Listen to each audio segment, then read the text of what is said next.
கர்த்தருக்கு ஸ்தோத்திரம்.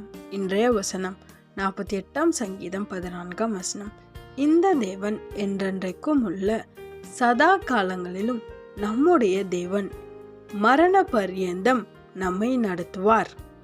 48 சங்கீதம் 14 இந்த தேவன் என்றென்றைக்கும் உள்ள சதா காலங்களிலும் நம்முடைய தேவன், மரண பரியந்தம் நம்மை நடத்துவார். இங்க வசனம் ரொம்ப அழகா சொல்லுது. என்ன அப்படின்னா, நம்மளை மரண பரியந்தம் நம்மளை நடத்துவார். ஆமென்.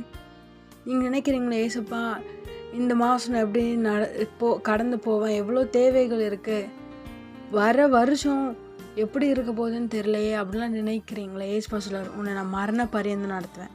இதுவரை நடத்தினல, தாயின் கருவில் உருவானது முதல் இந்த நாள் வரைக்கும், இந்த செகண்ட் வரைக்கும் நான் உன்னை நடத்தியிருக்கேன், உன்னை பாதுகாத்திருக்கேன், உன் தேவைகளை சந்திச்சிருக்கேன், உன் பலவீனத்தில் உனக்கு சுகம் கொடுத்துருக்கேன். இந்த மாதிரி எவ்வளோ அற்புதங்கள் உன் வாழ்க்கையில் நான் செய்திருக்கேன், இனிமேலும் செய்வன் வாக்கு கொடுக்குறார். ஆமேன். அவர் என்றென்றைக்கும் நம்முடைய தேவன். எல்லா காலங்களிலும் நேரங்களிலும் அவர் நம்முடைய தேவன். விசுவாசமாக இருங்க, சோர்ந்து போகாதீங்க. ஏசப்பா உங்களை இதுவரை நடத்தினார், இனிமேல் நடத்துவார், தாங்குவார், சுமப்பார், தப்பிப்பார். விசுவாசமாக இருங்க, சோர்ந்து போகாதீங்க. நிச்சயமாக ஏசப்பா உங்களை ஆசீர்வாதத்தை உயர்த்துவார். ஆமேன்.